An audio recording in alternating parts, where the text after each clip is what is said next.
We interrupt our program to bring you this important message. Super Desperation Radio! Go!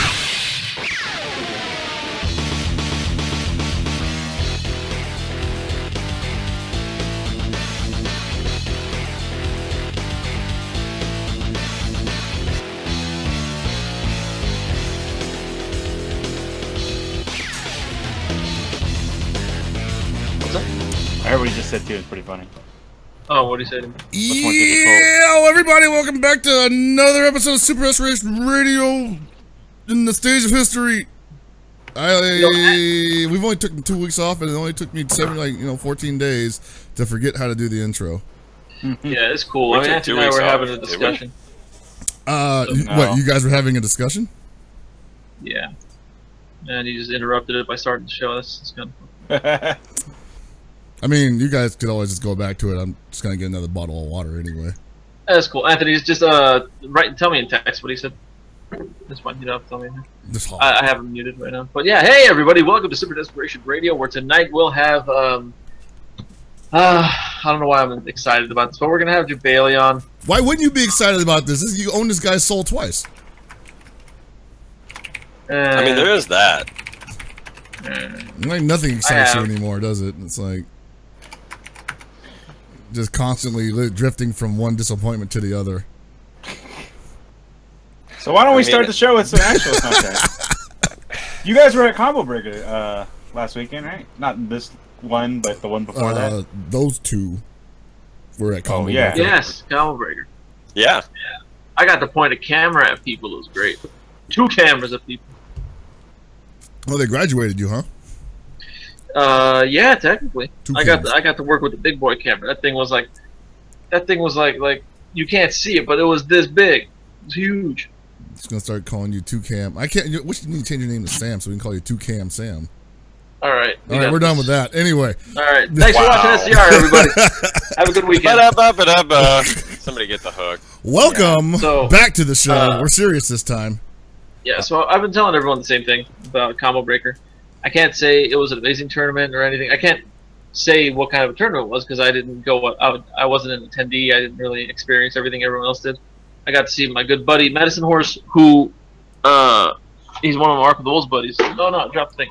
He made this like awesome fucking grant picture for me. Can you guys see it? Can you guys see it? Chris. I can see it.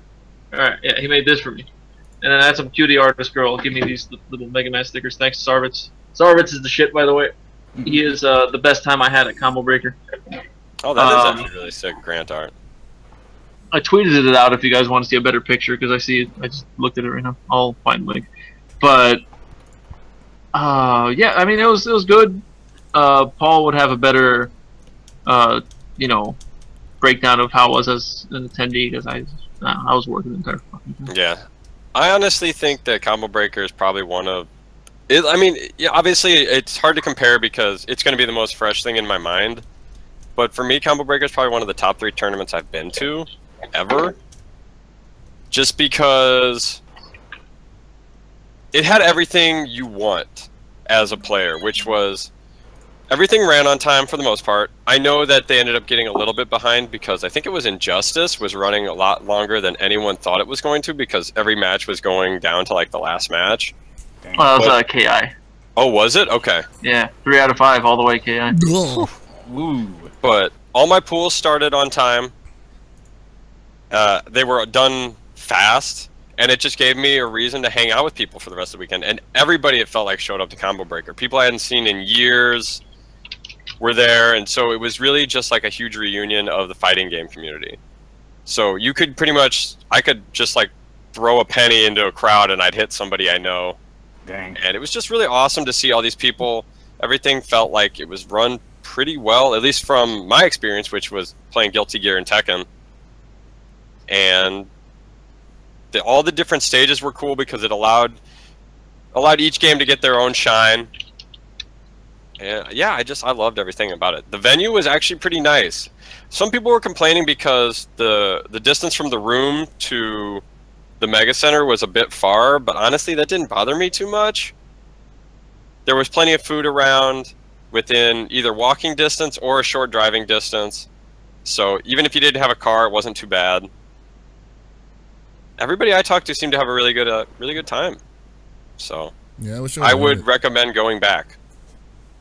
Yeah, from what all the people I talked to, they make it sound as if Combo Breaker is what Evo used to be back when it was small. That's essentially what it comes out. That's kind of the vibe I was getting from it too. So yeah, I didn't get to see as many people as I wanted to. There were plenty of people. So this was my issue too. Plenty of people were texting me, tweeting me, everything. The venue, the thing that sucked about the venue, the deeper you went into the venue, the worse your reception got. So if you were closer to the front row, or stage, I should say, like the main stage, you just lost all reception. So I wouldn't get any messages from people until I went and used the bathroom, or I went back to my room like, shit, these people want to do stuff? Well, I can't respond to them. Fucking, well. Not only was the venue bad for reception, the hotel was spotty for a lot of people, and even if you happened to be on staff, apparently the staff Wi-Fi password got given out. Oh, no. So they were screwed too. That explains it. I was wondering why the Wi-Fi wasn't working for me either. Yeah, apparently the staff Wi-Fi got bogged down like immediately on I think it was even the first day. It was already somebody had already given it out. The only Wi-Fi I know that was still working was the Artist Alley. Wi-Fi was still pretty good from what I was told, but only a very select few people had that. They weren't gonna let that go for all the tea and China. No, they were holding on to that one. Well, that's good. From a spectator's point of view, like Combo Breaker is always something cool to watch. They've got some of the more entertaining. I won't say. I guess it's a gimmick. They got like the auctions, the character auction tournaments. They got the mystery game tournament, which is enjoyable both for viewers and for players there. So just looks like a great time every year. I didn't get to go, obviously, but Chris, it was your type of tournament simply because when you were done playing games, or even if you just wanted to walk out of the ballroom, there was always people at the bar. Nice. So you could literally, although it was a little bit lighter earlier in the day when people were still playing, I'd say if you showed up at the bar by 3 p.m., there was at least small groups around it, just because a lot of people were eating there too. So it was like you had tables in front of the bar where people were eating, and then there were just people hanging out, having drinks, reminiscing. And that's the bar was in a high traffic area. You had to pass the bar to go back to your hotel rooms. And that's really what's important to me. Like whenever I talk about like bars at event venues, like it's not just so I can get hammered and whatnot. It's also because that's where I end up having some of my most thoughtful conversations with people. It doesn't have to even have beer involved, It's just because that's the atmosphere I enjoy. Gibby's shaking his head right now. He's all like, dude, it's always got beer involved. Well, it's funny you mention it that way, just because it is, though, because it becomes a meeting place because people will be drinking, and then you'll just randomly see people who you've either never talked to before or who you haven't seen in a long time. Actually, CPT Damon came up to me and introduced himself, and we had, I don't even know, 30, 35, 40-minute conversation. Yeah. So it was cool to meet him. It was nice, so... Yeah, I mean, that's how I met Mike Ross. So, you want to meet somebody at FTC? Just get drunk. A bunch of us were just sitting at the bar Sunday night, hung out with Yipes and Lee Chung. We took Lee Chung to Super Walmart. I think that was eye-opening for him. Super Walmart. Yeah. There was one like right across the street from the venue. Was it? Yeah. Was it actually a Super Walmart, or was it just called regular Walmart? Well, it's a Super, but it just said Walmart. I think all the Super Walmarts just say Walmart now. And it wasn't a 24-hour Walmart, right? It closed? Yeah, no, it was a 24-hour Walmart. Oh, okay. So I was under the impression that, and I say this with my ignorance of being to 3 separate states that are all on the Pacific Coast, pretty much. Well, not even. Some of them are a bit more landlocked. That in the Midwest, the Walmarts are just always Super Walmarts. Like they don't have small ones. Like, what's the difference? Yeah. For the most part now, that is true. You can find the old Walmart. So the difference between a Super Walmart and a regular Walmart is Super Walmarts have groceries. Yeah. Yeah, okay. It's like a supermarket mixed with Target. Target. And now Target's doing the same thing. They're also Super Targets. Yeah. Well, they used to be called Target Greatland, but I think now they're just all Targets. Yeah. They're actually downsizing the Targets now because now they're making Targets where you just pick shit up that you mail order through Target. Yeah. I got that curbside pickup for me being extra lazy. The Coibside pickup. So yeah, Combo Breaker was cool. Go to more tournaments, such as the one coming up. One CEO Community Effort Orlando. We'll be having the proprietor of that brand on the show later on today. But Gibby and I are actually going to be going to that this year. Yeah, it'll be fun. We get to slam Kenny Omega through a table. Oh yeah, that's going to be great. Are you sure you guys aren't going to try to, and then he's going to reverse it and then pick both of you up over? We don't know. I mean, We don't know. That man's very athletic. Yeah, I was gonna say he's strong enough to do it. I was gonna say I can't wait to see him give Chris a one-winged angel through a table. Oh boy. I'm totally going to fall the wrong way. Oh, goodbye, Chris. Your back was loved. Gibby's going to try and not long for this world. Gibby's going to try and axe bomber him, and he's going to get reversed by the V trigger. Oh man. But yeah, so we'll be kicking it with Kenny Omega and everybody else that's going down there. It's looking to be a little bit smaller than it was last year. I think that's just got to do with I don't really think it's a CEO thing. A lot of people have been saying that attendance numbers have just been down, excluding Combo Breaker. Things have just kind of evened out a little bit for a lot of the games. Street Fighter V, most importantly. NCR's registration numbers were up from last year. Are you serious? Really? Yeah. Damn. Yeah. It was more packed last year, or this year, than it was last year. I think it kind of just depends on. It's really getting to a point where it is the name you put out, sort of like it's your press. It's what people in the community are saying, because Combo Breaker was up this year, and if there's a reason, I'd say it's because the stream looked so amazing last year. Like everything they were doing looked fun. People, and then the people who came out of it were saying how great the tournament was. Mm-hmm. So you roll good press like that, you're gonna get more attendees. I mean, like that's true, but like at the same time, like I was at CEO last year and it was amazing. Probably one of the better tournaments I'd ever been to. So I was surprised to see that there was a little bit of a drop off, and I thought that maybe that had to do with a little bit more player burnout. In that sense, it's right after Combo Breaker. It's also the tournament before Evo. Yeah, see, I feel like CEO's in a hard position. Right. Yeah. Like between Combo Breaker and Evo is not. If you had to ask me, it's not where I would want to put my tournament. No. I think it was fine like 4 years ago when it was just UFGT, because UFGT was, while a major, it was also kind of like the smallest major, and CEO got to be like the next up and comer next to Evo. And CEO grew. And then when Combo Breaker took over UFGT, it was Combo Breaker. And it's just, these tournaments going to grow on their own. Like right now, CEO Otaku's the tournament that's growing for the anime scene. Kind of shitty. SCR 2017 was just announced. It's going to be at the Anaheim Convention Center, and hotels will be like right next door. This is the best in terms of how SCR has ever done it, because this is like the first time you have a hotel and a goddamn venue next to each other, which is cool. But it conflicts with CEO Otaku. So you have the anime community who have been planning to go to CEO Otaku because they loved it last year.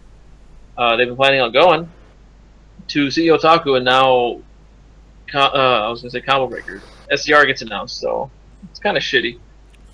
It's not just anime community, and I know like KOF is anime and everything, but like it's been included with their Burst League series, so that's going to culminate at CEO Otaku. But as we all know, SCR is kind of like the KOF tournament to be at on the West Coast. It is, but whoa, what about this year? Like, how's it going to work out? That's what I mean. Like, I don't know. It's kind of like. Well, because it's winner of Burst League for KOF is going to go to CEO Otaku, right? Right. Yep. So I don't want to say that will encourage more players to go to CEO Otaku for KOF, but I do think it does give it a certain level, a certain pedigree going into the event, you know? Exactly. And it's something that a lot of people wanted to support too, so I kind of feel like that's definitely another scene splitter, you know? Like, if people who don't qualify for CEO Otaku are in SoCal and they see what's going on with SCR, they're going to go to SCR. You know? And that's going to... it's going to be hard to, like, you know, pull attention to both of those. I think people can do it. I don't see why people can't watch both streams, obviously. But if we're talking about two high-profile Guilty Gear tournaments, two high-profile KOF tournaments happening at the same time.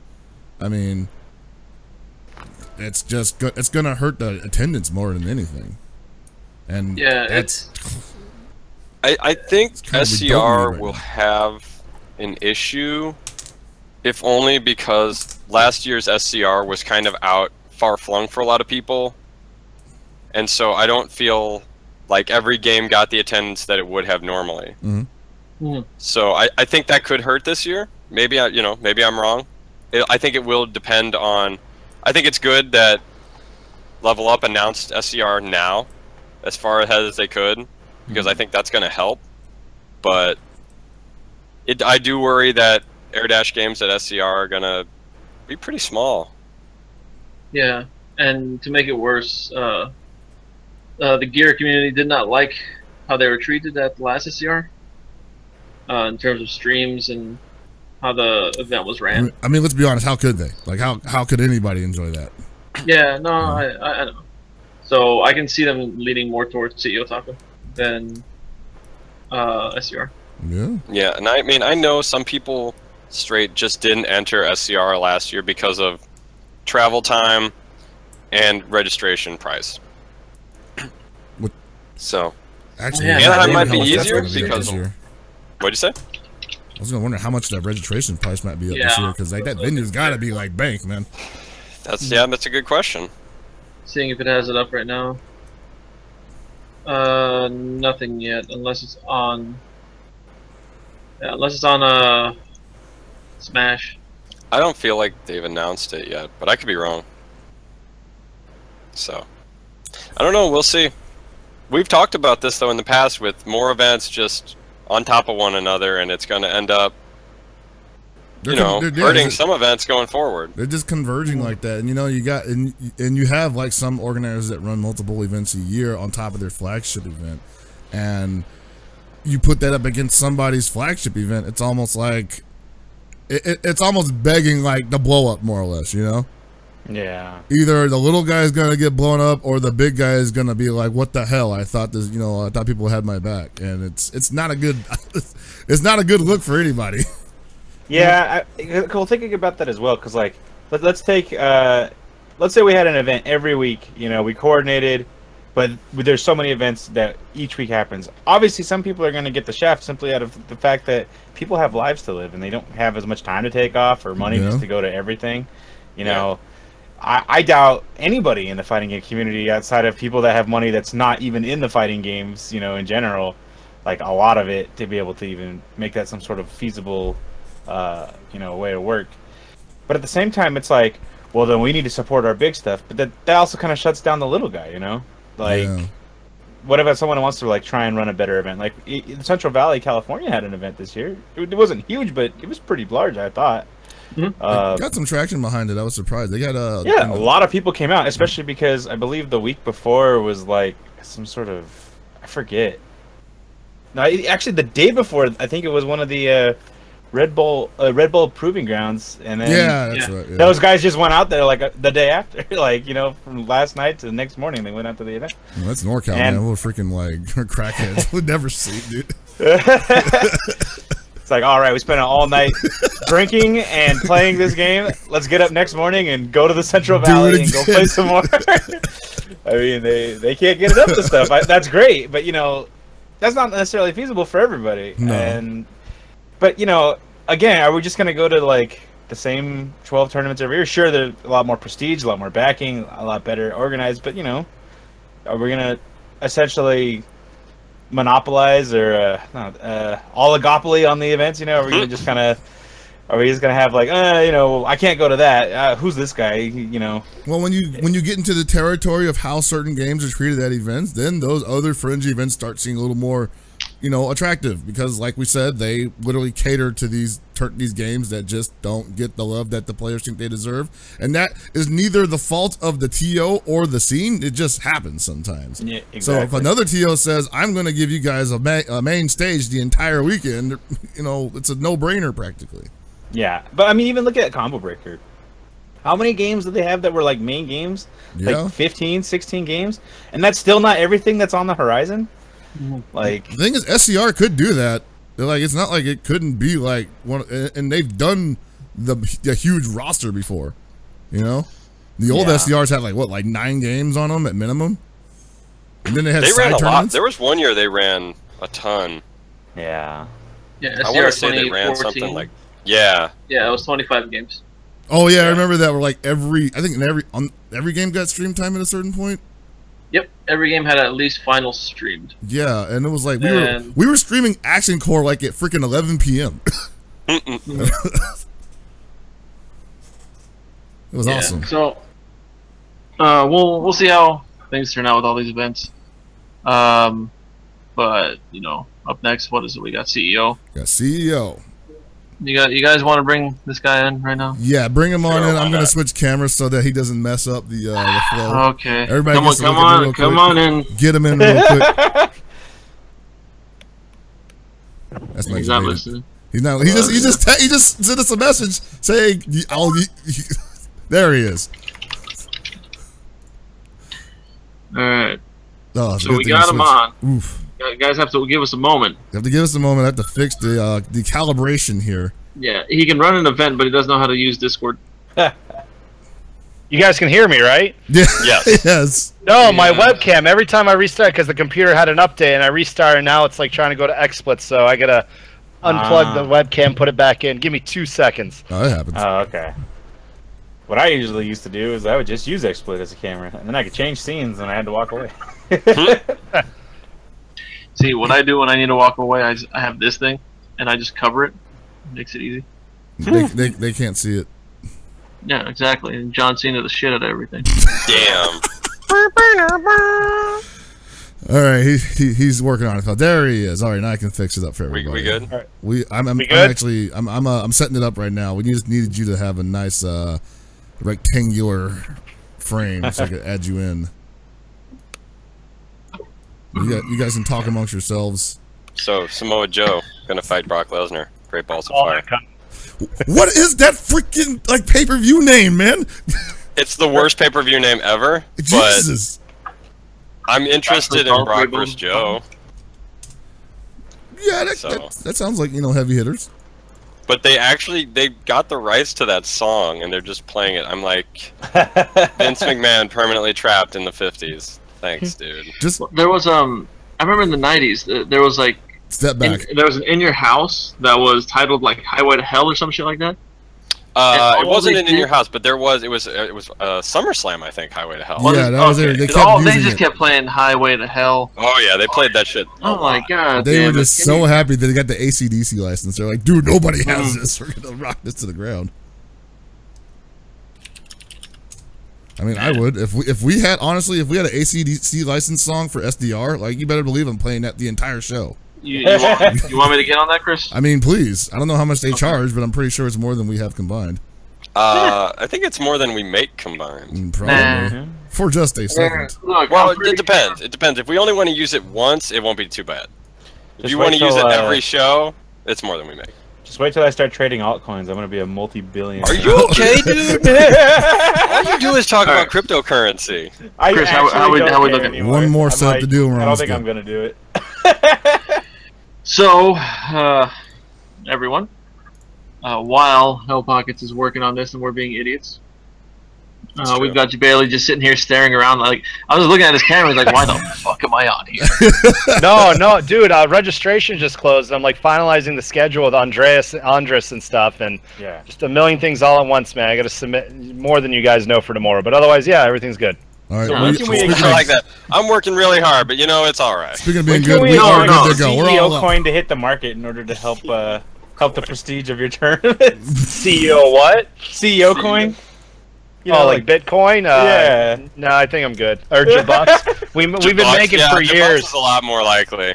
Yeah. No, pass on that. Jebailey bucks? If I can get good at tech and I can come out with Rainmaker and just throw out J-Bucks and stuff, but yeah, there you go. I mean, if you could get Okada, that would be pretty impressive.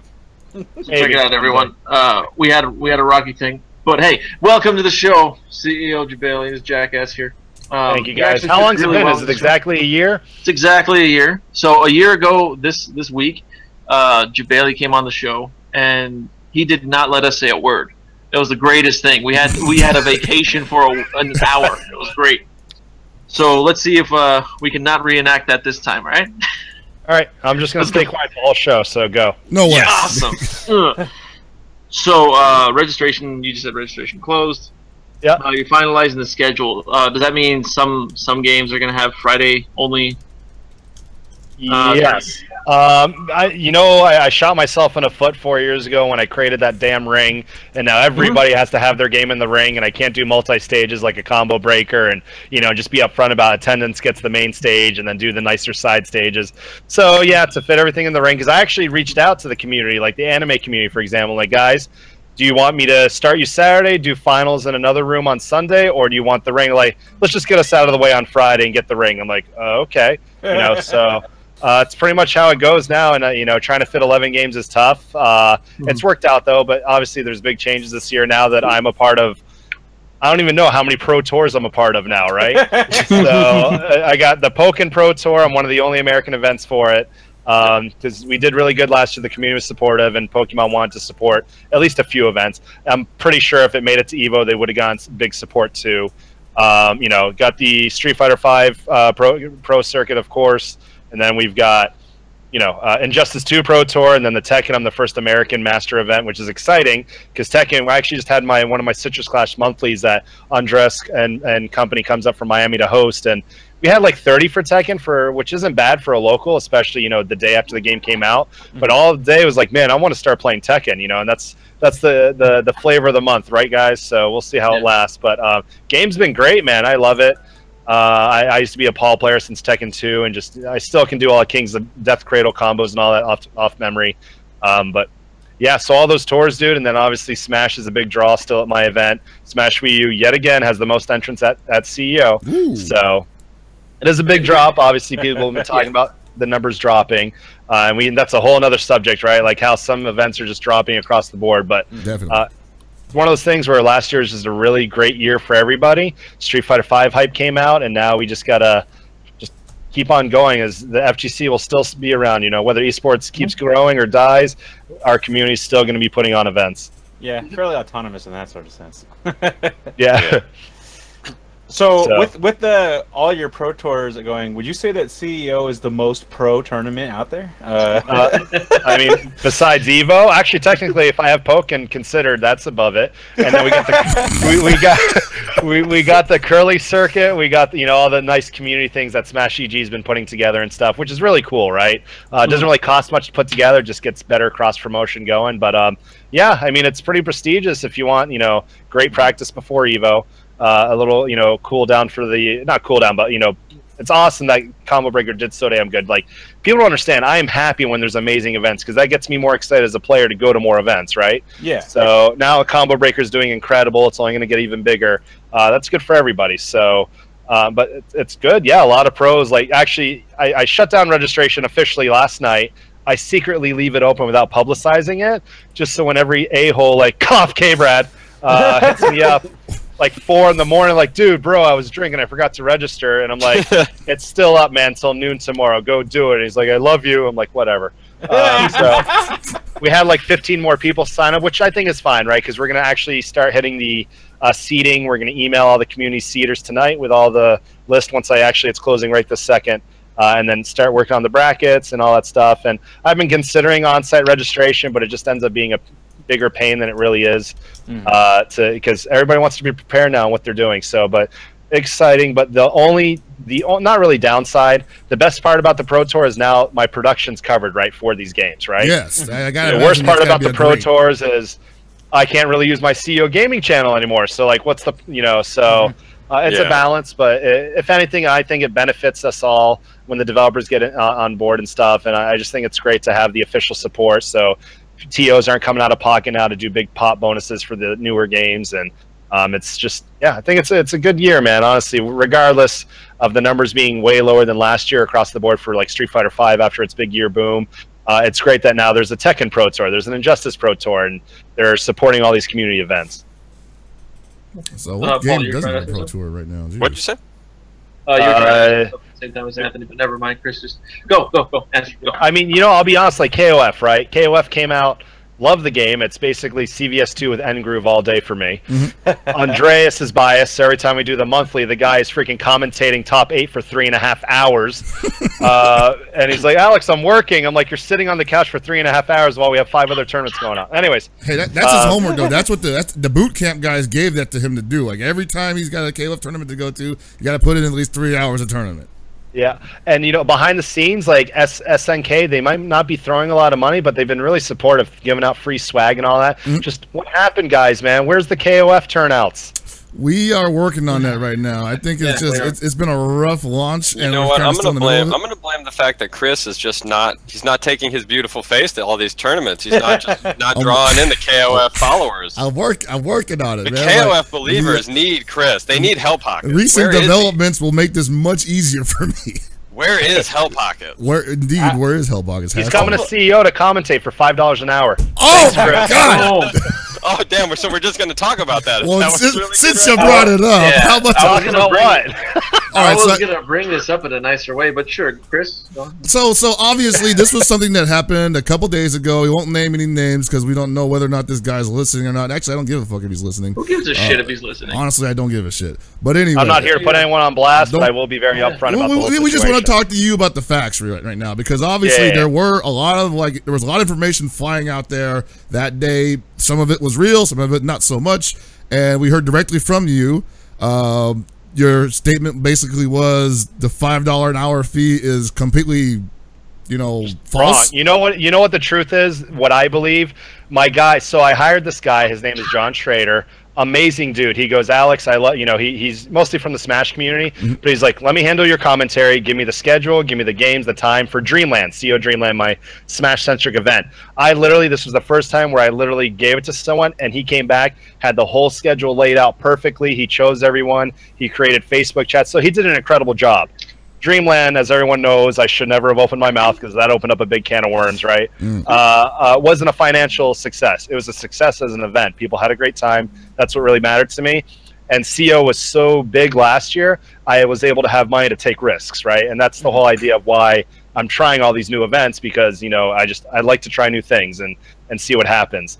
And jokingly with him, I had joked, I'm like, man, and I paid out every single person, even if before I lost all the money, or even after I lost them, I still paid everyone out. I go, I need a couple days once, CO 2017 reg kicks in, I have that money, I'll pay you guys. So I paid everyone out, everyone's happy, and then I come out with like how much I lost after I count it all up. And jokingly to him in passing, I'm like, man, commentary really hurt. I might have to pay people like $5, $10 an hour if they'll take it. But I was never serious about it, and I think somehow that got overheard and then passed all around. But I would never pay anybody that low. For the record, a lot of us, dude, will commentate for free, right? We love to do it. The guys that are making this their living are very successful. I wouldn't say they can live just off of it, but like the James Chens, the Ultra Davids, Sajam, and Tasty Steve coming out of nowhere in the last 2-3 years, doing all these amazing events and stuff. And it's just like, if we were to literally pay the rates that some of these guys are asking for when we have 11 different games and probably like 200 hours of content, we would not exist, right? So, and my goal has always been to pay the staff that are working the 24 hours a day for 3 days first. And then if CEO makes more money, I put more money back into everyone else that helps with what I can. But I've never, ever shortchanged anybody. I've never, ever said, hey, I'm not paying you shit until after the event and we'll talk. I agree to something, I pay it. And usually they're like, hey, I just want an opportunity, right? And honestly, this is the whole artist thing, right? A lot of people are like, hey, I'll paint you, or, somebody will ask like a contest and go, hey, whoever wins gets this, but then a lot of royalty stuff happens. That's a lot more in-depth subject, but it's just like I talk to someone direct. I say, hey, if you want to do this for this, is that cool? And they always jump at the chance. I'm like, all right, done. So that's usually how I work. We would love to pay everybody $1,000 a day just to talk about a game they love, right? Yeah. But more people want to do it for the community than want to get paid. And now I think what happened was I reacted because I get very defensive when you attack my event, especially with false information. If you have bad feedback, you had a bad time, I'm all for listening to it. But if you're going to just straight up make up BS about stuff that did not happen, then I'm going to have a problem.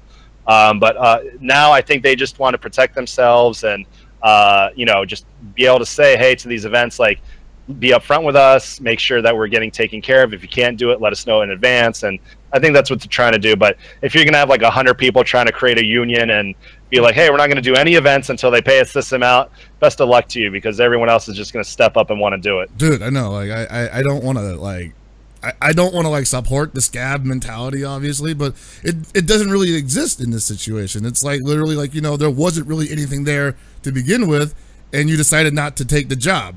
So why shouldn't somebody else take it, you know? Right. Yeah. And I think, obviously, unions are not a bad thing, but I also think that people are kind of just, like, thinking in, you know, a reactive sense, where they don't realize... With a union, you know, there's a lot more to it there than you just think. It's like, we're unionized and now we're great. Everyone's cool. It's like... No, there's lobbying, man. Yeah, not only that, like, if you're in a part of a union, you're not able to just straight up talk to someone and resolve something. You have to go through your union. At the same time, you know, there are union dues, and who is a part of the union? Do the players have to join the union? Are you going to boycott an event because the players didn't pay into your union dues? Who's collecting the dues? Who's going to be at the top? You know, there's just a bunch of questions that are left asking. Like... Who is this truly benefiting?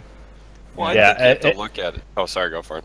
No, I was going to say real quick, somebody I won't name literally links me to the laws of the union on the government website, and he's like, did you know your tweets just broke like 6 labor laws? I'm like, what? By me, like, literally by me joking, like saying, you know, if you're not going to do this, somebody else will. One of the rules is like, you cannot threaten people to make them, you know, not have a job opportunity, or you'll go to, like, I'm like, oh my God, is this really going to happen? So that actually shut me up real quick. I'm like, all right, I'm staying away from the subject. But I'm just like, really? I mean, that's a smart thing. That's a smart thing to do. You don't want to, like, go play these games with somebody who's like, I'm going to call the government on you, and they're going to dig so deep, they might find some shit they don't want you to find or something, well, right? I think the thing about it is you have to realize, too, is that even in unions, there's definitely levels of expertise at jobs. So it's like you can't, they're talking about union as we all get paid the same. That doesn't even really happen even in unions necessarily. So it's like you can't put, like, Say Jam and Tasty Steve on the same tier as somebody who's never done commentary to Major before. No. Right. And you shouldn't, because that's not fair to those two guys who've worked their asses off to get where they are. So I think you have to just look at it like there are tiers of talent, and there is a starting. And I think there should be a starting. Like, when you're starting out, you get paid a starting wage. And that's okay. You don't need to make as much as the people who are trying to live off this and have been living off this for a year or two.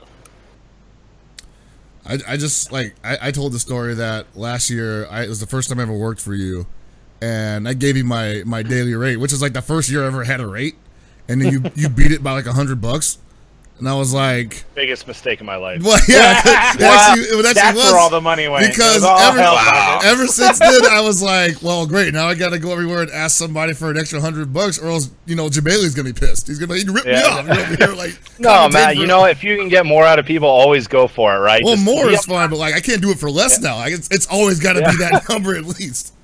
You know, I used to have that with first CO start. Like, I don't friggin', you know, I wish I had enough money to pay a full-time staff. That's why I'm friggin' always stressed out, handling registration, handling everything until literally like a week before the event, where I passed everything off. Then, you know, Rick from Combo Breaker is literally hard at work on the venue map and designing stuff.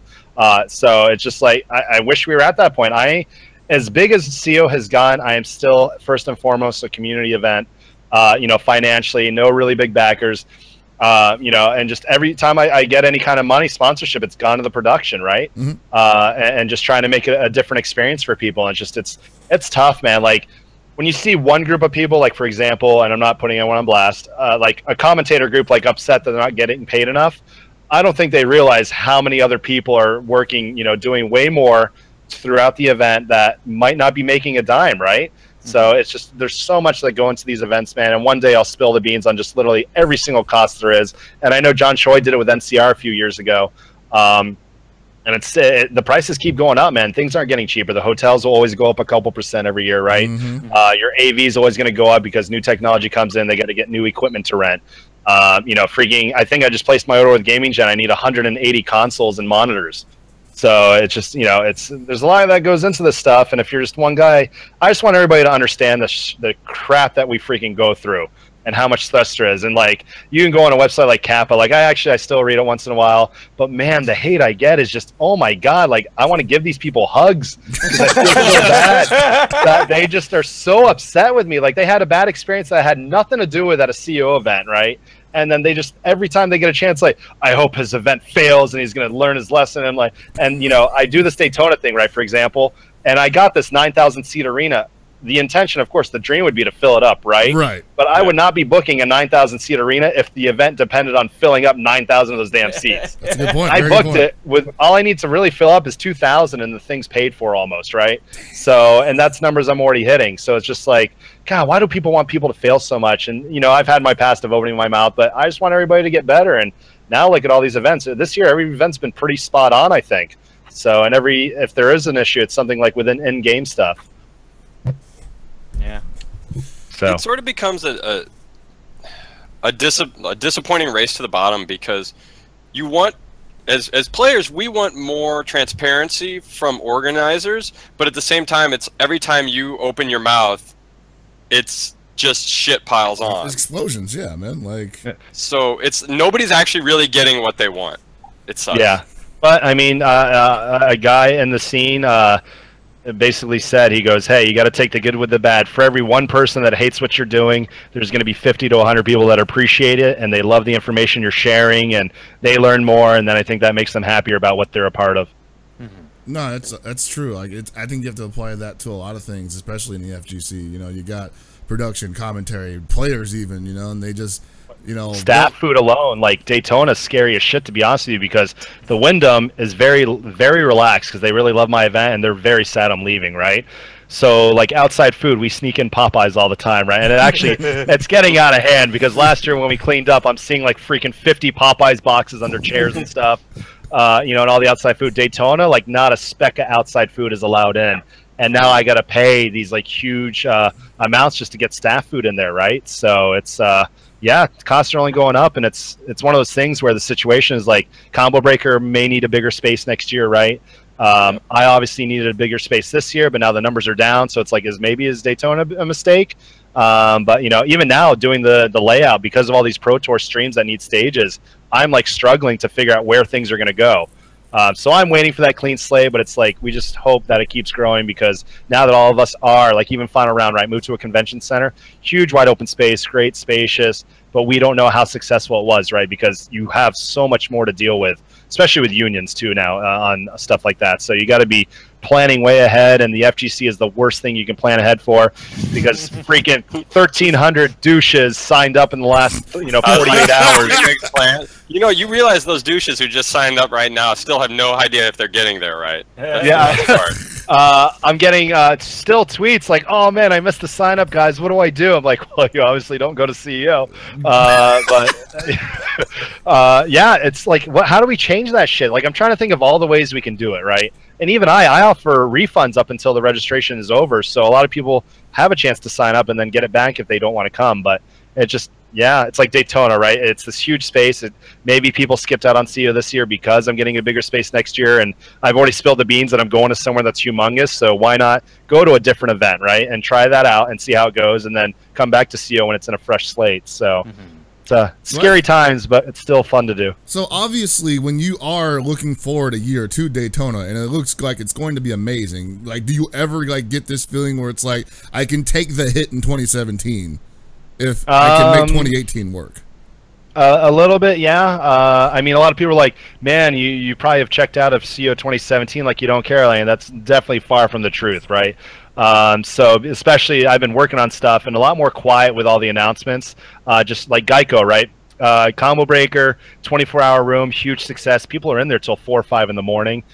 So the moment I announced that 24-hour room at CEO, 2 questions happen. A, oh my God, this has never happened before, this is awesome. B, will Marvel Infinite be in there? I'm like hell it will. I actually told Capcom, I'm like, guys, let's just put one setup in there and just see a line wrapped all night long. And then a guy tweets at like 5 in the morning. 6 hours later, I finally got to play it after hours, you know?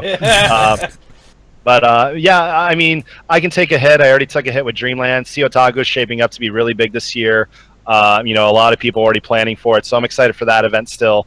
But yeah, I'm not going to take a hit. We're already past the at least break-even numbers now, right? So we got to see how the spectators do. The sponsorships with all the Pro Tours is helping me, because that, you know, I'm glad that they have, you know, Tenno, Seglia, killing it, right? With all these streams and now getting all this amazing team of people that he can pretty much do anything in the world now, stream-wise, with the right people. So that helps me a great deal because now I can put that money into other things like my own staff, stuff like that. So, but yeah, I should be fine. I think we're going to be good this year.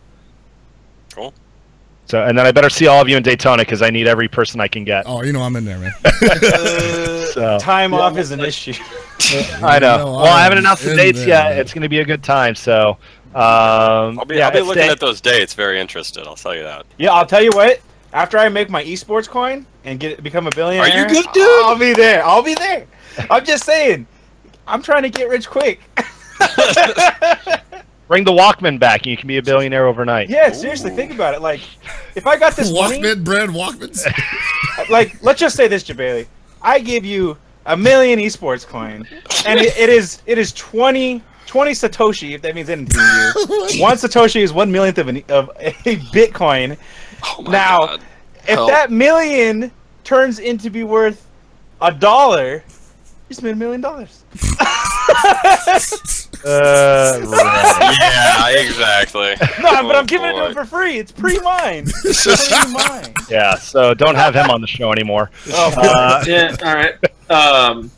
So you've got the CEO.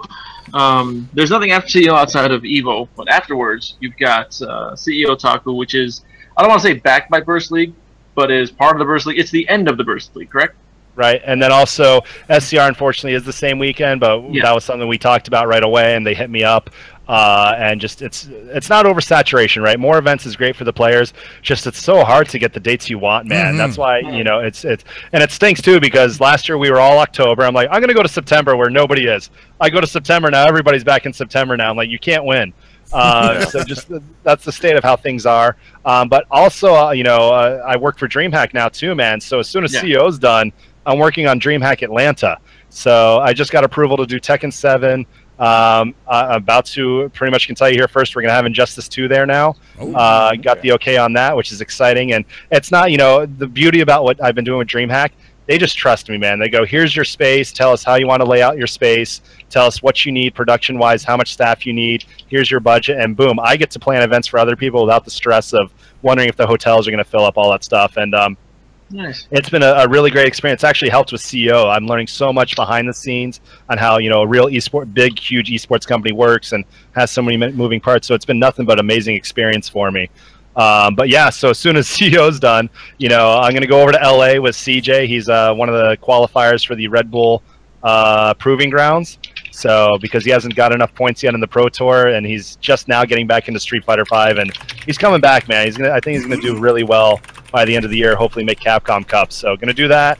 Then go to Evo, have fun with all you guys, because I still go to Evo every year to support, and I trust how it's run, and I can have a good time and enter the tournaments and talk about my saltiness and losing when I know if I would have practiced for a year, I would have won, stuff like that. So, but yeah, and then once I do that, I freaking DreamHack, and then I'm going to go to a Shine, a Smash event, and help out with their FGC stuff. So I'm wondering if I'm spreading myself too thin, but so far everything's been working out. But yeah, DreamHack, if you guys have a chance to come one of them, Denver's going to be really good, although it's the same weekend as a cruise and, TwitchCon and stuff.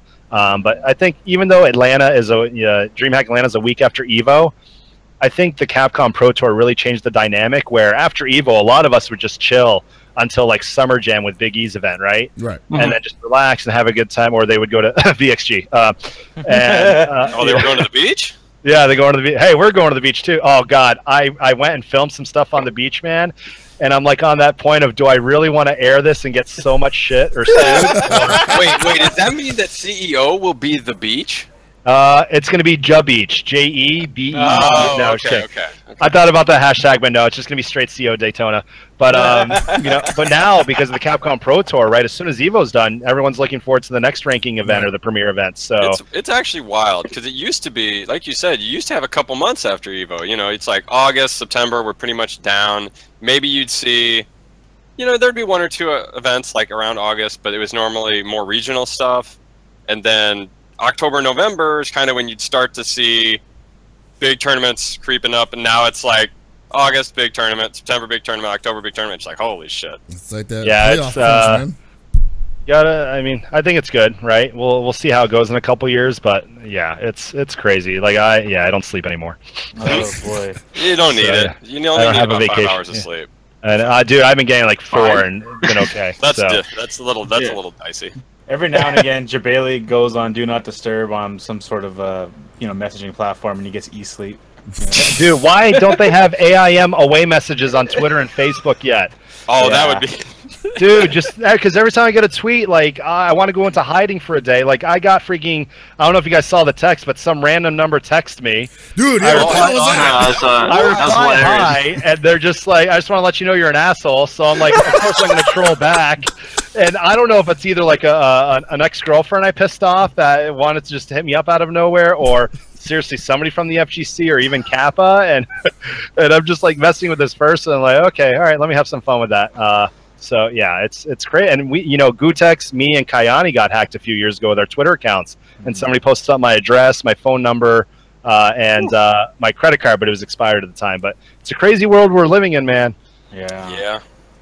So, yeah. Can't wait till I get to that level, man. No, I don't think you want any of that action, Chris. No, I don't. I want people to love me or hate me, one or the other. Man, as long as your family and your friends love you, that's all that matters. Me, I got to get over the whole enjoying the responses I get on Twitter, like the praise for events and stuff. I just got to live my damn life, man. I forgot what it's like because I've been so knee-deep in the FGC for the last 8 years. Yeah, you've been doing a lot of extracurricular stuff, as it were, this year. Yeah, I enjoy it, man. It's keeping me going, right? This is my full-time career now, so, yeah. Cool. So what other than FGC stuff, what are you gonna do with your year? I'm supposed to be actually going to my motherland, Lebanon, at the end of I was gonna go in August, but now I'm helping with a couple events, so I'm probably gonna go there as soon as I'm done with DreamHack Denver at the end of October, and just spend a few weeks there and see some family and hang out and relax.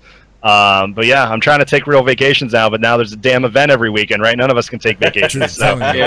And it sucks too, because I'm sure you guys have heard of that video game cruise that's happening. It came out of nowhere. I have not heard about this. Oh, you have not heard of it? I have not heard of this. They have like the Melee Gods going on it. They have like Christatarians on it. Wolf Crone is somehow on it. Triforce is somehow on it. Oh shit! So they're pretty much getting anyone that's available to help out with this event and promote it. But when I first looked up this website, it was just a bad website, right? You're like, is this a joke? Is this for real? It's the boat. It's the boat. I think it may be the boat. And then I actually got introduced to the guy in charge. I won't say a name or anything, but I got introduced. Very nice guy. He's not from the FGC. He's just a general, loves to bring families together with gaming. And then one of the big sponsors of the event's like, Alex, even if this event's not good, at least somebody tried some crazy new idea. And it could be great. And I mean, worst case, if the tournaments are horrible, the gaming side's horrible, you're still on a freaking cruise, right? So make the most of it. Yeah. So I just feel bad when it's like literally like 90% dudes on the boat, and you have like the 10% of the women that are either the cosplayers or the promoters. Like, yeah. So it's gonna be funny. But I'll be a DreamHack. So. Wow. Yeah, DreamHack will probably be a better thing. Yeah, possibly. Yeah, and then DreamHack is a Tekken regional event, so all the nice. best American players will get to go there. They won't allow anybody outside of the America region to compete, which is really cool. I really like that. And yeah, I mean, it has its pluses and minuses, but I think it's cool. Tekken's trying something different, right? I loved what they did, where if you're already qualified but you want to enter another tournament, you give up your spot. I think that was the greatest thing ever. Yep. So 'cause that put higher stakes on the players and stuff, but. Yeah, so that's I guess that's pretty much my year, and then in between all that, I'll figure something out to have fun. I haven't played. I started playing Persona 5. Spent about 3 hours in. I'm like, I played it like 2 weeks after it came out. I finally got the chance. Started playing it, and then I started seeing tweets of people's completion time of like 130 freaking hours. Yeah, I'm never gonna get to that, so I took it out of the drive, and I'm just like, yeah, I'll come back to this when I'm like either retired or dead. Now. It's a good year for fighting games, man. Like, I used to go in spurts where I'd play single players for a few years in between Street Fighter, Third Strike, Marvel 2 era. I'd play DDR card games and, a lot of single player games, and even like Mortal Kombat Armageddon and those fun games. And then Street Fighter 4 came out, and they just play nonstop fighting games. And about like AE, I'm like, let me play single player games again. And now it's back to, Tekken, Injustice, Mortal Kombat, Street Fighter, Guilty Gear Xrd, which is killing it, man. Those numbers at Combo Breaker were insane, so I hope they keep going. Oh yeah. Yeah. Yeah. It's wild that we actually now have the problem that there is almost too many fighting games for all your time. Yep. Yeah. That's weird to say, actually. And that's just gotta be weird for sponsors too, you know, like they're just like, what are we gonna look at other than Street Fighter? Like, well, there's like 20 other games. Well, financially, Smash keeps growing. I know a lot of people are interested in that because Nintendo's still pretty hands off, right? So yes. Yeah. Too many games, but it's a good problem to have, I guess. Definitely. I mean, we saw the opposite. Just own a Nintendo Switch, you'll get one game every 6 months. I'm just waiting for the big Splatoon 2 esports, you know, see how that goes. I think ARMS, dude, has potential. If the non-motion controls can work out, I really think we're going to see that game. And somebody's like, hey, ARMS comes out the Friday of CO. Is there going to be an official tournament? I'm like, yeah, let me go try and find 20 Switches. Oh, yeah. You know, and try to host that. So, hey, at least that game you can host in the bathroom and nobody's going to complain. I mean, that's true. It's a good point. That's a throwback. Yeah. You can just you take it anywhere. you don't need to plug in or nothing. Working as intended. Yeah. So here's my thing. All right, check it out, Alex. You have a ring, right? People want an arms tournament, right? Why don't we just let people actually throw physical arms at each other after signing a waiver and see who the last man standing is? FGC Celebrity Boxing? Well, we all know Kenny Omega would win. I don't. You know, this sounds like a lawsuit waiting to happen. That's what they signed a waiver That's why for. they signed a waiver. Hey, look. You know what? You better have a really ironclad waiver. I'm just saying. It's going to be an Iron Sheik waiver. Okay, it's going to be perfect. You go up to David. Hey, David, got any holes in it? Good. All right, let's go. That waiver's going to be on drugs? No, it's going to be fucking bullshit. Yeah, Hey, go actually, read. If you guys signed up for Smash.gg, there's a player agreement at the bottom. There is a very hidden line that says Alex Jebailey has the right to powerbomb you in the ring at any moment. Damn. Seriously, it's in there. I like it. Could you imagine nobody ever caught it? Just powerbomb K-Bread. I'll show you. It's too late for my Hit me up at 4 in the morning, motherfucker. Dude, I woke up and I'm like, all right, who's going to be the first TPP to hit me up? And boom, it's freaking K-Brad. You know, So he said he was drinking, right? He said he was drinking, right? But he was up at 4 I made that part up. Oh, okay. Cool. I was like, damn. I wouldn't put it past him. Dude, you know who's been awesome, honestly, at all the events? Damon from Capcom. Oh, yeah. I see him going off on chat. He's like, you touch me, CPT's going elsewhere. That's fine. Look, if you want, I can handle him, all right? Yeah. But no, yeah, Kenny's coming. Have a surprise again this year, so I'm excited for that. I'm definitely not spilling the beans on that one. Hold on, I know what it is. Is it Hell Pockets versus Kenny? I mean, I don't think Kenny can play KOF, so that'd be a waste. I mean, not for me, shit. Yeah, I know. No, but you know what? I will tell you guys here. We're working on it. I think we're gonna switch it up with the Rumble this year. We're gonna do Tekken 7 this year. Ooh, interesting. Oh, nice. So yeah, I think it'd be nice to give it a shot. Check it out. I think it's a very, because Street Fighter 5 always has its shine and stuff at CEO. I think this year we'll try a new game. Everyone's hype about it, and I really think Kenny can make a dent in it and have some fun with some other special guests I have planned. So nice. Could be exciting. You know who I actually did meet recently, but he can't make it because he's somewhere else? The original Red Ranger, Austin St. John. Does that sound familiar? Wow. Yeah. There was this HBO movie called Black Salt. Look it up. It's like a ninja movie. I watched it after I met one of the producers at a recent thing I did in Orlando. Actually very enjoyable. They're coming out with a mobile game, and there's a gameplay trailer. It actually looks pretty decent. So I told him, like, hey, why don't you come out to my FGC event, right? And then he's like, hey, I charge $60 an autograph. And I'm like, hey, Kenny will do it for free. I'm good. But yeah, no, they have this awesome mobile game coming out called Black Salt, I think like June 10th. So I'm starting to see a lot of, celebrities and stars get involved with just gaming in general. And I think we can obviously do way more of that with the events and make it more interactive. Oh, yeah. So, but I'm excited for Kenny, man. He's looking forward to this event, man, because every time I talk to him, like, hey, so let's take care of your flight, get you down here.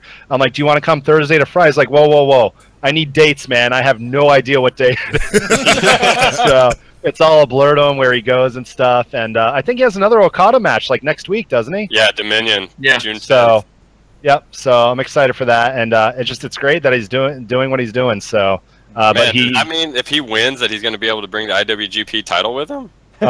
who knows, right? I have another CO belt for him to like claim.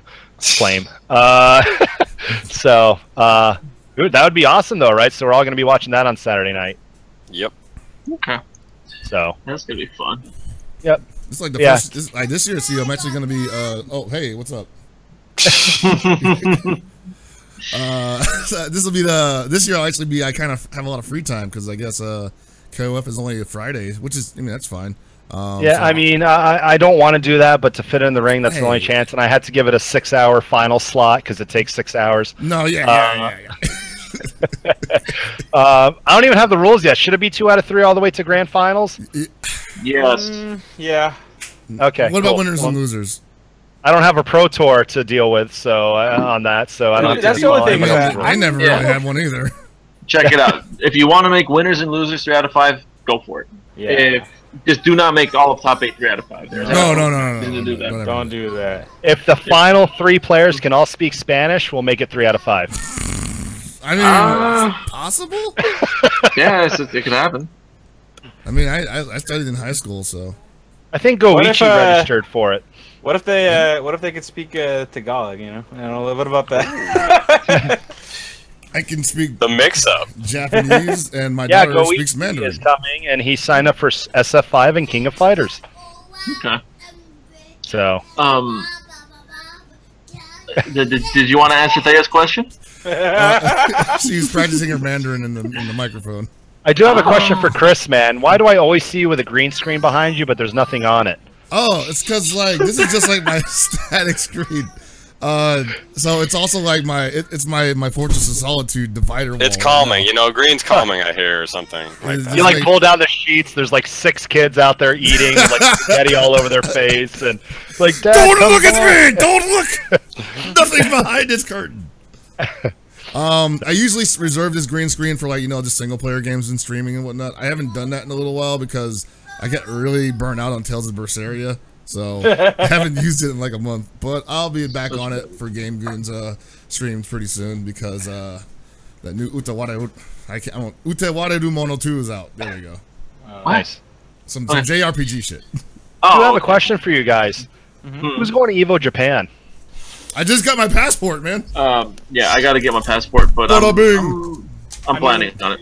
If I go to Evo Japan, I'm probably going to Wrestle Kingdom more so than anything else. Yeah, I was gonna say, so if they've been closer together, I would have done both. But if I'm going to Japan next January, it's for Wrestle Kingdom. Sorry, Evo Japan. You know, I told Kenny last year, I'm like, hey, Kenny, you came to my event. Could I come to Wrestle Kingdom and not really like be involved in anything at all, right? But just go watch them.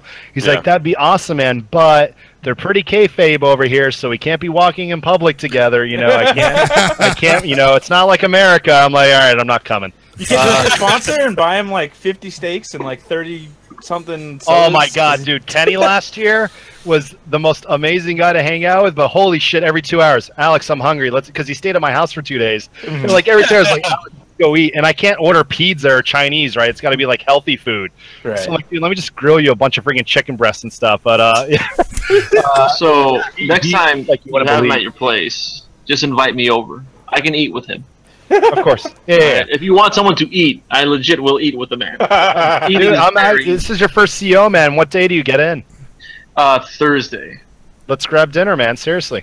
All right. Yeah, I'm down. Let's do it. Lots of food places, so yeah. Just don't take me to Popeyes because I want to eat all the Popeyes. And maybe one day Paul will actually come to one of my events. God dang it! That would be awesome if I wasn't broke as shit. But, I mean, yeah. Well, stop spending money on all that shit behind you. That's not even mine. That's the problem. Look at all, dude. I'm like beyond like repair, man. I collect so much shit now. I have no more room. I'm really glad that I've cut down on the shit collecting for the most part. Yeah. I'm really happy to not have as many things now. I mean, look at me. I've got amazing right behind me. See this shit? Nice white wall. I mean, great. I try not to have too many things myself, but the one thing that I want is really expensive, and that's just a really nice computer. And now that they got that new Intel i9 18-core $2,000 processor, I'm like, well, oh my god, do I really need that? No, but do I want to be? But do I want to be on the cutting edge of 4K 60 FPS streams that nobody can watch because their internet's not good enough? Of course I do. This green screen costs like $300, so. Damn. Yeah. I painted this wall myself for like a $25 bucket of paint. All right, you guys are fucking stupid. Holy shit. So I have a quick story because Malice is in the chat. So I went to DreamHack Austin a few weeks ago or a month ago, and I met a guy, and he comes up to me. He's like, "Hey, you're Jebailey, right?" I'm like, "Yeah." He's like, "My name's Malice." So instantly, I think it's this Malice from the FGC with the calendar, who's always helpful online. So I'm talking to this guy for like a good 2 hours about FGC stuff, and he's understanding everything I'm saying, and I'm like, dude, I thought you were like, I thought you looked like somebody else. Like, I didn't think this was the same guy, but I was like, is this the same? So the whole time, like, you're, the mouse who did the calendar, right? It's like, yeah, I do programming all the time. So I'm thinking it's the same guy for like a good 2 hours. and I go on his Twitter. I'm like, hey, let's follow each other on Twitter. Like, I already follow you. I pull it up. I'm like, this is you, right? He's like, no. I'm like, oh. This whole time I thought it was pretty funny. So wow. The whole time, but he's like a music producer and stuff like that, so it was pretty funny. But the whole time thinking it's the same damn Malice. I'm like, really, in my mind, like, what's he doing all the way out here in Austin? So the only, if it's Malice and it's a music producer, it might be Malice from Clips. Was he? That might be the guy. I forget his last name, but really cool dude. All right, I mean, it's most likely not him, but it could be him. Who knows? He is a pastor now or some shit. So. No, definitely not that guy. That guy was drinking every night. Oh boy. Not that matters. Anyways. All right. So apparently people don't give two shits about asking you questions. Yeah. Because we have trolls. 2 questions. Yeah, we have 2 questions. Two legitimate questions for you.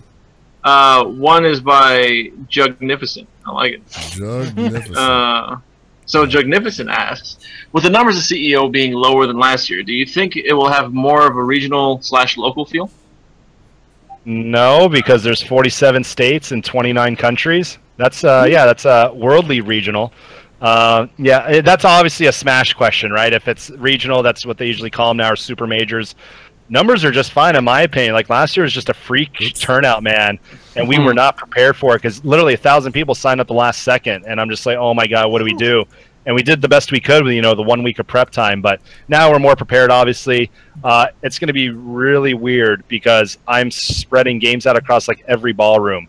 So it's going to be a total change. I just I can't wait for that Daytona, that fresh slate where I get 100,000 square foot ballroom, and stuff like that. So, but no, it still has a worldly feel, man. People are coming from all over the world to have a damn good time. So it's about quality, not quantity sometimes. And obviously that's BS coming from me because I was always raving like my numbers are so high, the second biggest behind Evo, and now I'm like, all right, now that the trend is going downwards and it's balancing it out, I'm like, just put on a damn good event no matter who shows and who doesn't, right? So stop caring about the people that aren't there, care about the people that are there paying their hard-earned money to come out. Okay, so I was wrong about 2 questions. It was just 1 because this is just by pitch. This one's by Pitching Pals. It's just him saying "fuck the liability, I suplex the insurance." # Iron Sheik waiver. Well, no, you should go to Geico.com and see if you can save 15% or more on your insurance. Oh yeah, I just forgot Geico's showing up to your shit. So now you gotta hit them with the commercials.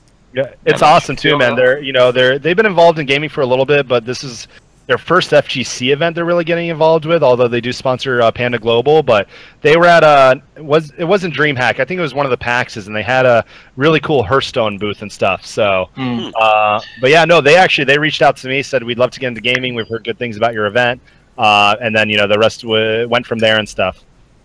Yeah, they had at the 2 Wizard Worlds I went to last year. They had pretty big booths. They did Rocket League, Hearthstone, some other stuff. I forgot what it was. They wanted a 30x40 for CEO. I'm like, I might not be able to swing that. So that's not happening. All right, so the questions are coming in now. Now that we wonderful. Good friend of the show, DJ Cream. No, they waited till after registration was closed. Yeah. So our good friend, host of Anime Evo, DJ Cream. He's saying, "Oh, this is a question for everyone." Okay, well, whatever. This works. Who's everyone's personal favorite fighting game wrestler? So, Alex, you are the guest. You get to go first. Who's your favorite fighting game wrestler? Oh, what was the one from the Nintendo game? Not Pro Star Wrestling. It was the one with the El Tigra. Oh, okay. Or Starman. Actually, no, I'm going to go with Starman. I thought you were going to say Starman when you brought that up, but yeah. Is that what he means, though? A wrestling video game character that's not based off a real wrestler? Yeah. So, yeah, I'm going with Starman. Starman's pretty cool. He's got that nice, what is it, salmon color? Purple color? Pink? He's got that star right on his face. It's like blue, I think. That game is pretty sick. I played that a lot when I was a kid. Dude, I played a ton of that when I was a kid. Paul, you know who yours is? It's probably the Scorpion from Slam Masters. Yeah. He's sick. Anthony? I hope people can guess who I would say. Yeah, I already know who you're gonna say. It's Wolf. Wolf's the sickest fucking wrestler in any video game ever. He's the best. Skullgirls Wolf? No, not him. Talking about BF, right? Yeah, Virtua Fighter Wolf. Dude, he's the best homage to real professional wrestling out of any other fighting game character ever. Dude, you get the wall throw, and he just fucking does the fucking chops. Oh my god. It's the best. He's the best fucking character. Actually, you know what the best video game wrestling character is? Jebailey in Dive Kick. Oh boy, is he even count as a wrestler? I mean, hell yeah, he does. He's got the wrestler stance and a belt and everything. But does he wrestle? All he does is dive and kick. Come on, man. It's a drop kick. People who win at CEO get a belt. I wouldn't call them wrestlers. Let me have this one, okay? Just let me have this one. Chris. I was gonna say Waldstein. Walt's not a wrestler. How is he not a wrestler? He's fucking whack ass. He's like 1,000 years old. Wrestling probably didn't even exist. I mean, Greco. Yeah. All right. Yeah. All right. He doesn't wrestle. He just throws you and slaps your shit around. Wrestlers. That's what I'm saying. I do know wrestlers. I just think he's a fucking wrestler. Sorry. Lying ass. Didn't know that this criteria-less question had some criteria on it. Yeah. It was a wrestler question. Keep moving the goalpost back, please. I'm gonna. Don't worry. Just say elbows and be on with it. There are no real wrestlers in fighting games. Yeah, so... No, you know who my favorite wrestler is? Freaking... It's Banderas from KO 14, because he's got Nazuna drop. There we go. Move along. Oh my god. He's a ninja, not a wrestler. Okay, I would have said Wolf, but, you know, since Walkman took it, I'm going to take his other one. I'm going to go with a sumo wrestler. I'm going to go with Takahashi. Okay. That works. That's not fair. How does that even work? It's sumo wrestling. I mean, that's it. Fuck this shit. It does say wrestling. Yeah. And he Many is a man. wrestlers have actually made the turn to pro wrestling. Especially he is a mountain of a man. Anthony and I were talking about this the other day. Apparently he's like 6'7", about 400 pounds or some shit. He is a massive sumo. He makes Honda look like a little bitch. Okay? Yeah. Every sumo wrestler in fighting games is nothing compared to this man. We were also talking about how Ganry is supposedly 6'2", but then we saw a picture where he's shorter than Julia, and I'm like, this is some kayfabe. Like, this dude's like 5'8". He just built it 6'2". Knowing what I do about the way Japan designs characters in fighting games, I wonder who Taka is modeled after. Like, what real-life sumo? I don't know. That'd be interesting to find out. Nobody's as good as Taka. I feel like he's purely fictional because he's that great. No man can be of that stature. Wow. And if I can't go with him, I would just go with El Blaze because hot dog, yeah. God, his voice is so terrible. Start running. Ooh, terrible. Nah. That shit's amazing. That's better than every voice in every other fighting game I've ever heard. That is the most authentic Mexican accent I've heard. Okay, so all right. My real answer is very specific, and I didn't want to do this, but you guys forced my hand. My favorite fighting game wrestler of all time is KO 13 Arcade Edition Raiden. Okay. That works. That's cheap as fuck. Forgot about Raiden. Okay, what? Drop kick. Literally the best wrestling fighting game character ever. This guy has like an invulnerable drop kick. He gets ever. it before the match even starts. He gets it at the character select screen. Yep. Nerd Josh would probably name that as his favorite because he always uses them. Yeah. So we've got one more question, and then I've got a personal question for you. So this question is from good friend of the show, Amazing ChestAhead. Great Twitter account, by the way. If none of you follow, you guys should go definitely checking it out right now. See? Yeah, there you go. Jebailey approved. All right. Jebailey approved. He's asking, can we get some insight on good Lebanese food? Hold on, I'm still looking. All right. That's fair. I might need a few minutes. There was a nice burst of posts. Burst posting. That was good. Just give me a minute.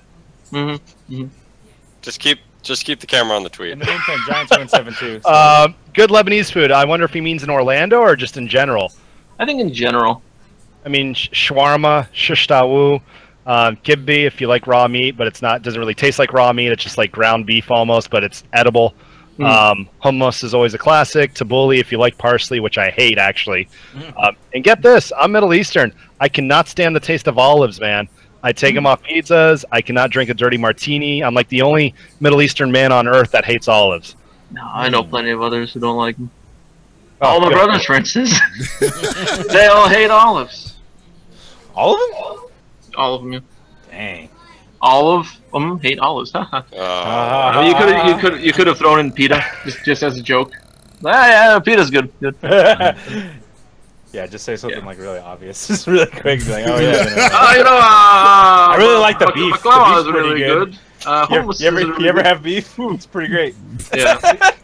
But yeah, if you haven't been to like one of those, like, oh man, actually in Austin they had this food truck a couple like blocks away from the convention center, and it had the best like freaking tzatziki sandwich shawarma I've ever had in my. It was lamb. Sorry, it was a lamb like gyro. Oh my god, it was so good. So a lamb gyro, if you can find a good gyro place, get one. They're really damn good. Oh yeah, I love that shit. All right, and I guess my last question for you. Look at the camera really quick so you can see. Remember this thing here?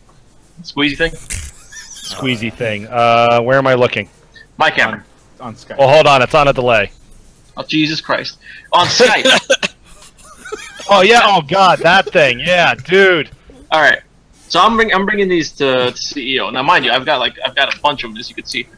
I'm going to bring them to CEO. I want Kenny to do it. You think Kenny could do it? Oh, yeah. I don't know, man. He's got to have a good grip for the ropes and stuff, so probably, but... See... Yeah, my cam looks like shit for some reason. I don't know what it is. But, again,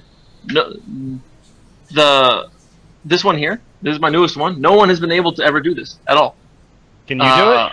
Yes, I did it in front of you. I did it in front of everyone. Oh, that okay. Well, I thought you might have had a harder one that you've been hiding out. Oh no, this is the hardest one I have right now. I want to get a new one, but I'm broke.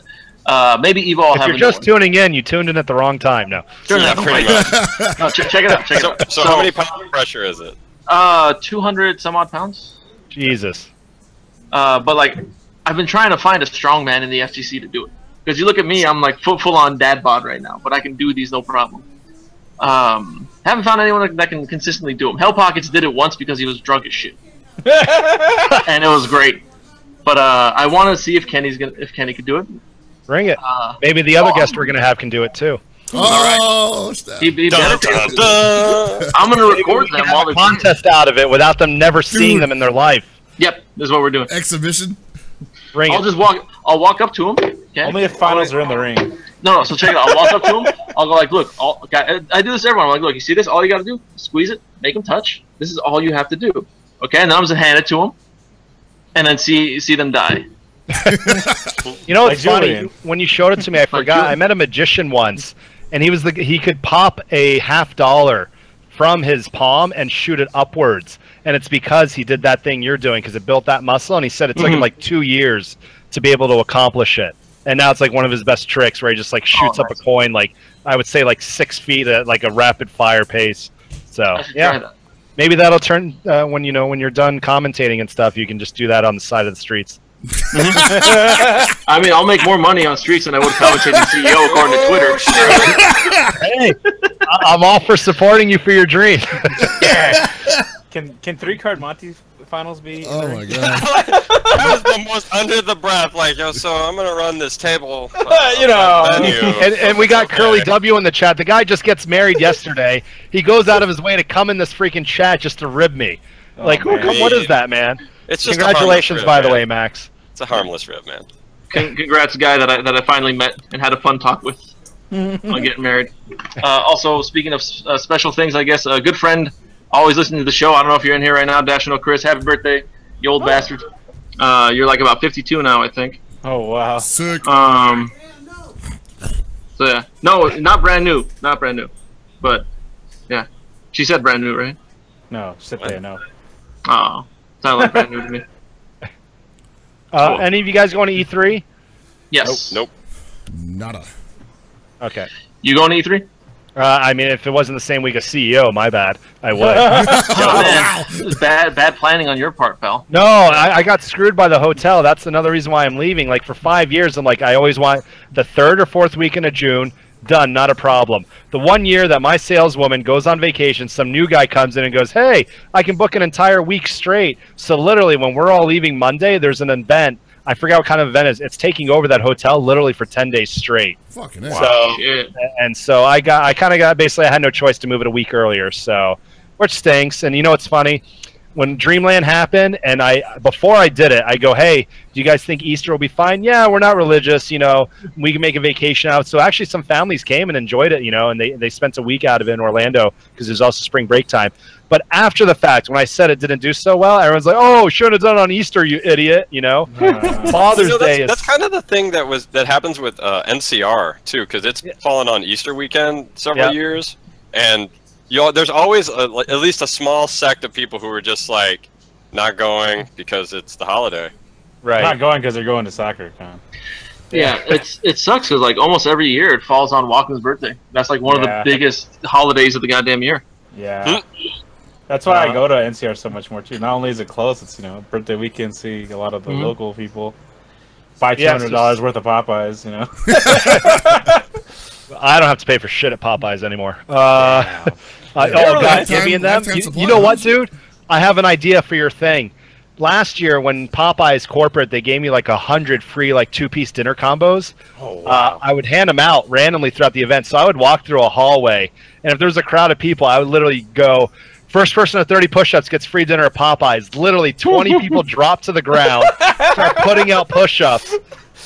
Dude, Gibby, we're going to walk around and go, if you can bend this, you got your dinner at Popeyes, dude, and just see everybody fail, and we should record it. No, anything. So bring like a medium scale one, not your hardest one. Yeah, I will. We'll have fun with it. It'll be great. The easiest one, apparently. Awesome. Do it on Saturday. I don't want to miss it.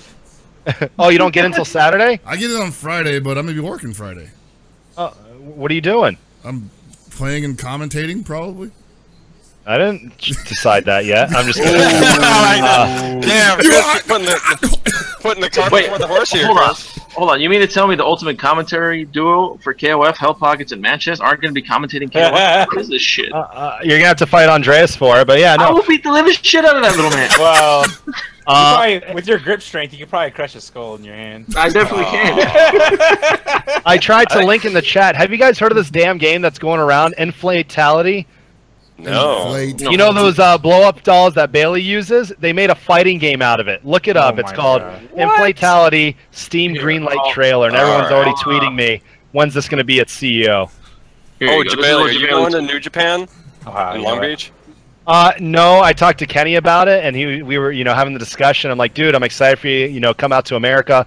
If it's successful, maybe we can do a cross-promotion event with CEO, man. Like, that's kind of where I think me and Kenny have this, like, mutual dream together to really cross-promote. So I would freak if that could happen. So he told me that. He told management, basically, like, we need a really big venue, guys. It's going to be huge, and they got what they got, and then it sold out instantly, right? Yeah. So, no, I would love to go, but probably, actually, shit. It's July, like, 1st and 2nd, right? Yeah. I can find a ticket because I have to go out to LA with CJ, and I was going to stay in that area for Long Beach is what, like 45 minutes from LA? About. Yeah, I mean, it's always going to depend on time of day more than distance. So I know if you leave at 4 o'clock, you don't get there till the next morning. Yeah, pretty much. So yeah, no, actually, now that you remind me, I might look into that and stay and enjoy it. Have like a little week vacation before Evo. Yeah, that'd be kind of cool. I'm really excited. It looks like it's Are you going? So. Yeah, I'm going. I'm actually going to go spend a week in Long Beach. So nice. Was it like $150 a ticket? What I've been hearing? We paid up a little bit just because we got them off the secondary market. But like me, Sanchez, I think our tickets were only like 75, 80, and that was up from like 50 originally. Nice. So. Man, how the hell is Sanchez? I haven't heard that name in a while. He works all the time. That's why he's not on the show. Yeah, that stinks. I mean, if we offer him $6 an hour, he might come back to commentary. Ooh, maybe. He definitely would. Let's not go overboard. $5.50. Yeah, I know, right? Gosh. Yeah. You don't want to spoil him. You don't want to get him used to like a good wage. Look at this game. It looks amazing. What the hell? Okay, I have seen people posting images of this. I was wondering what that was. That was a joke. Yeah, same. I didn't know this was real. What the hell? It reminds me of what's the other game where you're flopping around and you're trying to throw each other off? Gang Beasts. 5. Oh wait. Yeah. Gang Beasts. Gang Beasts. God damn it, Chris. Wow. Okay. Ayo. Yeah. So that's it. Yeah. Okay. So we don't have any more questions for you, Jebailey. No one cared to ask you anything.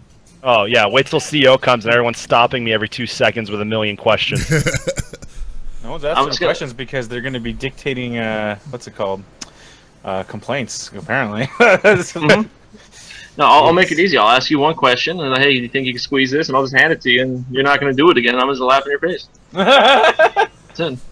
What happened to Combo Breaker? It was fun. Did you guys commentate KOF? Who commentated that? Combo Breaker? Yeah. It was Afrodynamic. Yeah. And... Grand Finals was Ringe and Afrodynamic. Yeah, there we go. Sweet. Let me see if they are coming to CEO so I can get them to commentate for me. Nice. Give me 1 second. What was that name again? I think Ridge might have actually put up a reel. I can't remember though. Yeah, I'm pretty sure he applied for commentary. Just, I think he did. Hurting my feelings. I would definitely recommend Ringe. He's a great, versatile commentator. Who does, yeah, like you said, almost every game. Yeah, like literally. Like if you want to do Injustice, Tekken, Street Fighter, Marvel, King of Fighters, Gear, yeah, he's in there. By the way, did you guys see the Fighting Game Club shirt we did for CEO? Yes, I did. I saw people floating around with that at Combo Breaker. It's pretty nice. Kenny approved it, man. It was really awesome. Him, Puna, and I were like, dude, we need to kind of do this. And honestly, I got to give credit where credit's due. It was Winter Stays On Logan when he was here for WrestleMania. We hung out a bit, and we're just like, we need to kind of do a shirt. And he had a cool idea of doing the skull, but calling it Super Smash Club. And having like the Mario mustache and stuff on it, and then you're like, it's obviously geared towards Ryu inspiration type things. So, but yeah, I showed Kenny. He's like, I freaking love it. And then Puna made the lion's head, but with the Jebailey face with the eyes glowing. Jeez. And Kenny was like, dude, this is awesome. But I'm like, I got to stop trying to sell shit with my face on it because it's not going to work anymore. Yeah, we're going to sell it online. That's why I was mentioning it. Gotta make it more rare, Gotta give it make it a unicorn kind of deal. Yeah. Should be good. CEO is definitely gonna be fun. I know you're gonna be busy for the next couple weeks. What you really should do is just unload all your work on Nothing X's. Make it easy. So every time I do, I'm like, "Where's Andres? He's either playing KOF or commentating KOF." So what you do is you make him work. That way he can't commentate. Then me and Gibby handle top 8. See, this is true. No, it's yours, guys. Honestly, no matter what, I'm gonna have you guys on it. All right. So, no matter until what top 4, and then Andreas will take over. Yeah, yeah. Okay, by the way, we're always streaming top 4. Yeah. You know what? I'll be honest with you. I thought about having KOF kick off Sunday with just top 4, but even then, I was like, I don't want to risk 2 hours. Damn. It could definitely be like that. Yeah. So yeah, again, Jebailey, thanks for coming on again. Of course, thank you guys. We only have you on once a year, and it's always a good time. It was better this time. Fun. You let us say words, and that was very nice of you. I appreciate it. For all of you who haven't already, go bug him to sign up late for CEO. 2 people since we started this podcast. There you go. See, follow him at CEO Jebailey, and you can follow CEO Gaming to get all the updates on CEO itself. CEO and CEO Taku. So be sure to register for CEO Taku if you haven't already, especially if you like Blaze Blue, KOF, and Guilty Gear. What else is going to be at CEO Taku? So as of right now, obviously I want Unist, whatever the hell you say it. I've been talking to Hella Brett. I think Gundam will have a big impact because it's on PS4 now, so that'll be easy to host. Marvel Infinite, I had it a couple years ago. I really think because it does come out 4 years later, I should do it. I just kind of want to do a thing where I don't want to add Street Fighter, right? Because I'm also SCR weekend. I'm not going to try to compete with a premiere event. But like, I kind of want to add like a Street Fighter 5 or something like that. But the stipulation is if you sign up for that, you also have to sign up for one of the anime games and compete in it. I don't know how well that would go over. That could be a cool idea, but so yeah. Run Street Fighter 3, the most anime of Street Fighters. Yeah, if you do want to run Eunice, I suggest contacting DJ Cream and Hagure. They're both hardcore into that. And DJ Cream is the man running Anime Evo at Evo. Yeah, he came last year. Yeah. He came to see Otaku last year. Reach out to them. Yeah. One of them I beat at NCR, the other one I lost to at NCR. And then Still holding that L, little tight. I'm really mad. I literally dashed forward, chain shift didn't come out, and I just got gripped. And I was Hey man, one hit away on both of us. Yeah, I'm blaming all right. Okay. Yeah, so be sure to follow them. We may or may not be back next week. I'm not sure. E3 special. Yeah, I was gonna say. How it's gonna work out. Yeah. We'll see. It We keep tend you to guys do informed. it, and it's just kind of us talking over everybody's press conferences. So we'll see how that goes. Yeah.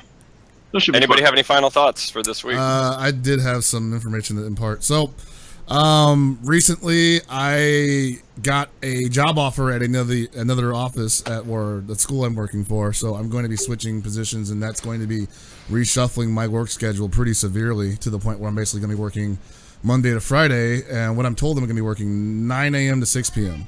So that means... Oh, okay. No, that's good, because you're not a sucker then. Only a sucker works 9 to 5. Yeah, so you're working 9 to 6. 9 to 6. Extra crispy. That makes you illustrious. So, I mean, obviously, I'm very happy to be at the new job. It's a really good opportunity for me. It's going to free up some time during the afternoons to actually do more streaming for both Game Goons and whatever other projects I take on. Unfortunately, though, it is going to affect the time slot for Super Desperation Radio, which, I mean, I don't want to push it past 8 o'clock. So it looks like right now that we're going to be reducing it to an hour-long episode from here on. Just 7 to 8. 7 to 8. And I didn't want to talk. I think that's not too bad. No, it's not. I think that's fair. It's like we always did the 90-minute thing just because we started doing it, and that's just like, hey, SDR is weird. They do 90 now minutes. We can be laser focused. Be laser focused, like bang out the questions and the topics and everything, and you know it's good. I'll actually be able to focus now. You know, I'll be like my mental stability is going to improve 100%. Just bang out the questions. Hell Pockets, why are you a scrub? How big is Batista's dick? You know, just rapid fire. Like we're going. Congrats, Chris, on the job. Thank you. Yeah, definitely. Seriously. Happy Really for glad you. to hear it. And since we're talking about things, screw the American healthcare system. Oh yeah. And As usual. Paul, you can go ahead and close the show now. All right, sounds good. Well, thanks again to Alex Jebailey for coming on, talking about CEOC Otaku and Lebanese food. Actually, it's nice. Thank you, guys, and thank you for introducing me to that guy's Twitter account. It's amazing, amazing ChestAhead. Everyone go follow at ChestAhead. It's great. So, this has been another great episode of Super Desperation Radio. So, from everybody here, good night and good luck.